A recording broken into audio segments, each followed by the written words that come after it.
welcome to HITC Sport. Alright, here's a video that is going to make you angry. It's going to annoy you, alright? I'm going to talk about every Premier League club's most naturally gifted, naturally talented, born with the most natural ability and talent player of all time. And Christ above, there's not a living soul on the planet who will agree with me with every selection on this list. I don't even know if I agree with myself. But I must stress, alright? This is not the best player of all time for every club. Not even close, alright? Most naturally gifted, naturally born with talent, alright? Whatever that means. Oh, by the way, lads, we're just talking about the Premier League era, alright? I'm not going back any further than 20 odd years. I'm not bringing in the likes of George Best, alright? I wasn't even alive. Arsenal, Dennis Bergkamp. There were many options I could have chosen for Arsenal. The likes of Cesc Fabregas, Mesut Ozil, the handball cheater. They're all begging to be picked. Even Nicholas Bender probably thinks he deserves to be in here. No, Nicholas, you have all the natural talent of a wet sponge. I'm gonna go for Dennis Bergkamp, alright? This man was born with the first touch of a Greek god. Christ above, the man oozed absolute class. Yes, he didn't score that many goals. Yes, the mere mention of a Ryanair flight would probably send him into convulsions, but his first touch was absolutely incredible. Nikos, that means that's probably still attending weekly therapy sessions, having seen his career ruined in 3 seconds over 15 years ago. Aston Villa, Robert Pires. I could so easily have gone with David Ginola. And you know what? I probably should have, but I'm gonna go with another French left winger instead. Robert Pires. Yes, I know, by the time he turned up at Villa Park, the man was old, fat and fit for a nursing home. Preferably not the one where Wayne Rooney violated all the patients. Just kidding, Wayne, alright? I'm sure you're a wonderful husband. Pires arrived at Villa Park in 2010 for 9 games and yeah, was well past his best. But still, find me an Aston Villa player with as much natural ability and talent. And if you say Stuart Downing, please dunk your head 6 foot deep in a toilet bowl, because clearly you don't have a damn clue. Then again, yesterday I said that Dermot was a goddamn centre back. Bournemouth, Darren Anderson. So who else am I going to choose for Bournemouth? Matt Ritchie, Dan Gosling, Matt Tubbs. He sounds like a man who probably eats his feelings. I'm going to go with Darren Anderson, the most technically gifted footballer to wind up at Bournemouth inside the last 20 years. Unfortunately for them, this was when he was 34 years old and having been chewed out by multiple stints in the physio room. Make no mistake about it though, in his prime, the man was unplayable. And not just because he had calf muscles made of cheese. 30 caps for England, nearly 400 appearances for Spurs. But yeah, I mean, by the time he wound up at Dean Court, he was about as much use as a soggy tea towel. Brighton Vicente. I'm not sure how Brighton ever convinced Vicente to join them, just 2 minutes after climbing out of League One. He just spent over a decade at Valencia and under Rafa Benitez was at one point one of the most sought after wingers in Europe. How he ever ended up in the same team as Will Buckley, I have no godly idea. Burnley, Chris Waddle. I'm stuck with this one, I really am. No, I'm not picking Kieran Trippier, settle down. I'm stuck between Chris Waddle and Paul Gascoigne. 2 explosive talents for England, both born with undeniably magical first touches. You know what? I'm going to choose Waddle. A name which could also be used as the verb to describe what Gaza does on his way to the bathroom after too many pints. Yes, you can burn down my house in the comment section below for overlooking the boy wonder that was Gaza. But by all accounts, Waddle on his day was absolutely unplayable. Chelsea, Gianfranco, Zola. The fans of Eden Hazard will probably feel like ripping my ears clean out of my head. I know, right? I'm even surprised that I'm not choosing him. But if we're talking pure, clean, natural ability, whatever the hell that means, how can I, anyone, even your dead grandmother, omit Gianfranco Zola? For the younger viewers, just look this man up on YouTube, alright? Christ above, he could ruin a fullback's life with just 3 touches. To put it in context just how talented he was, Roman Abramovich actually wanted to keep him at Stamford Bridge in 2003, despite the man being in his late 30s and Chelsea possessing a bottomless pit of money, even when he wound up at West Ham as manager. The lad was apparently the best player in training. He was in his bastard 40s. Crystal Palace, Wilfried Zaha. I don't have to go back to the 90s for this one. Wilfried Zaha is undoubtedly the most naturally gifted footballer that Crystal Palace fans have been afforded the luxury of watching in the last 20 years. Well, either him or Jason Punchin. The man was born with skills to pay the bills. Christ above, that is a cringe phrase. I don't know how the F2 managed to say techers without getting sick in their mouth, but put Zaha up against any defender on the planet, and on his day, he will most likely come out on top. How Palace have managed to squeeze 9 seasons out of his career, I have no idea. It's like Jennifer Lawrence choosing to spend a decade of her life engaged to an overweight frog. Everton, Wayne Rooney. Sorry, Gaza, alright, pipe down yet again. I have to go for Wayne Rooney, alright? No, the man wasn't born with the natural ability to ruin a fullback in seconds, but what he was born with was his stature, his physicality. The fact he was growing hairs on his chest when he was 16 years old. Christ above, that man probably hit puberty when he was still collecting Pokemon cards. He was probably shaving when he popped out of the goddamn womb. We have never seen Rooney as a teenager, alright? We haven't, okay? I'm sorry, but that is a fully developed adult, masquerading as some kind of 16-year-old. Christ above, he probably hasn't been asked for ID since he was 12 years old. Does that fall fall under natural talent? Well, purely because that term is so vague and generic, I'm gonna pretend that it is. The likes of Gaza and Peter Beardsley might feel slightly hard done by. Not Victor Nicheby though, he had the first touch of a dying gazelle. Leicester, Riyad Mahrez. Ask any Leicester fan, alright? And they will tell you that the most exciting player they've ever witnessed live in the flesh was Matty Fryatt. No wait, no, sorry, that doesn't sound right.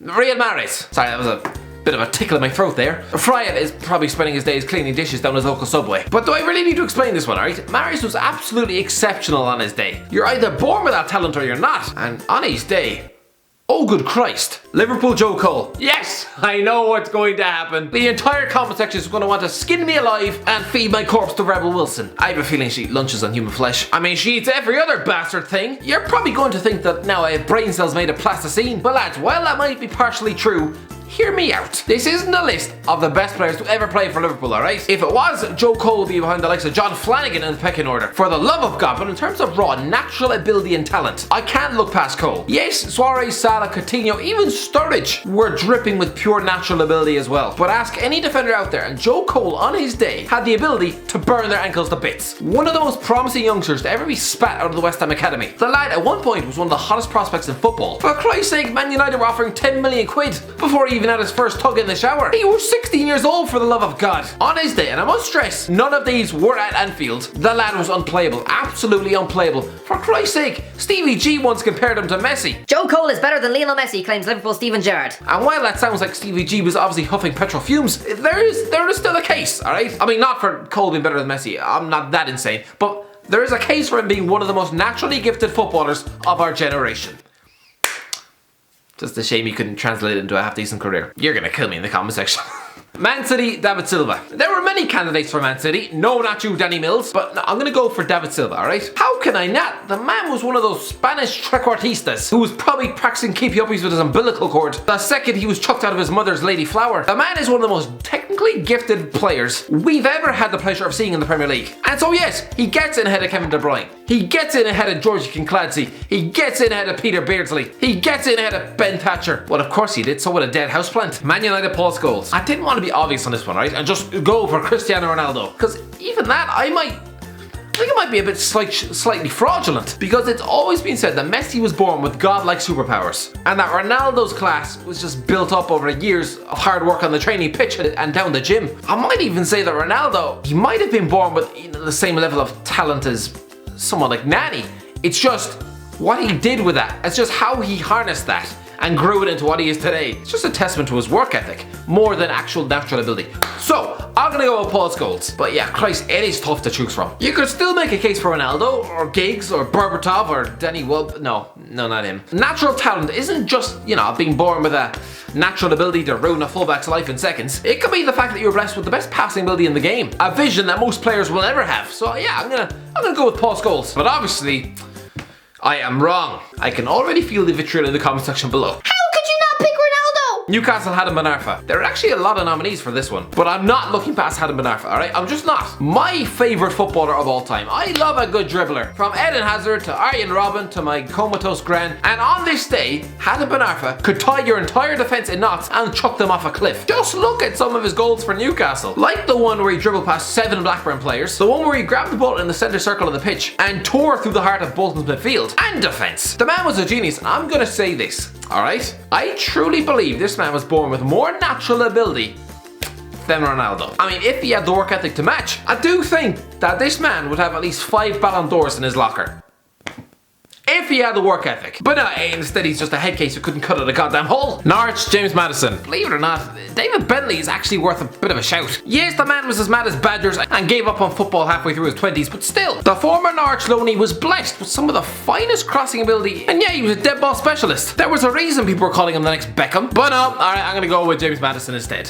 For much of the same reasons. He's a free kick specialist, glides across the pitch, it all comes so naturally to him. Yeah, he makes the list. Sheffield United, Revel Morrison. Don't get me wrong, Revel Morrison is going to spend most of this season stuck in the stands. Make no mistake about it, alright? Sir Alex Ferguson once said Revel Morrison was the most talented youngster he'd ever seen. This is Alex Ferguson saying this. The lad who birthed the class of 92. I mean, not literally, doesn't have the hips for it for one thing. But you know what I mean, alright? If Alex Ferguson is saying this, I mean, it's like your elderly parish priest calling you the sexiest altar boy. I mean, Let's be honest, he's probably seen a lot. Arson could have been world class, alright? But yeah, instead he's probably going to end up a panel beater when he's 40 years of age. Southampton at HITC. Southampton fans have watched future Champions League winners grace the pitch for them. Future world record signings at Real Madrid. And yet still no, I'm not going to go with Van Dijk or Gareth Bale. I'm going to go with that fat lump sat next to Jeff Stelling every goddamn week. Yes, alright, HITC only played 8 games for England. And his CV consists of Southampton, Eastleigh and Guernsey. But still, just watch some of his goals on YouTube. The way he could twist and slalom his way through a defence.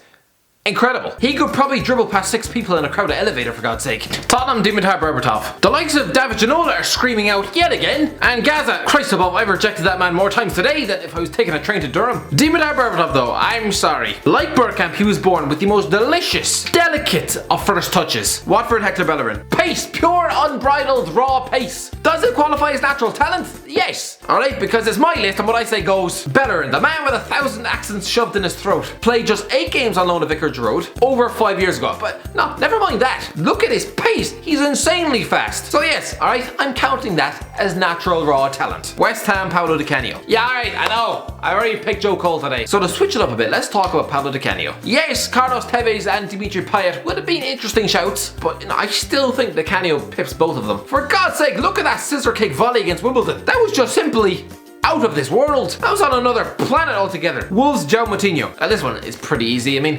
Wolves haven't exactly been blessed with raw talent throughout the years. I mean, pipe down Matt Jarvis for the love of God. So I'm gonna go with João Moutinho. Blessed with stunning vision, some of the best passing ability in the game, and an almost unrivaled technical skill. It has to be João Moutinho, alright? How they managed to trick him into swapping Monaco for the slums of Wolverhampton, good Christ. Just kidding, alright? I've never been to Wolves. I'm sure it's a lovely area. Not bloody likely. Alright, that's the end of it, lads. Alright, let me know if I deserve to be skinned alive and fed to the pigs. Oh, how could you choose Joe Cole? Do you have brains made of cheese? Yeah, maybe I do, alright? Maybe I do. But let me know in the comment section below just how much you disagree with these choices, because Christ above, you definitely will. If you enjoyed the video, alright, don't forget to get a like, share, and subscribe. And as always, talk to you in a while.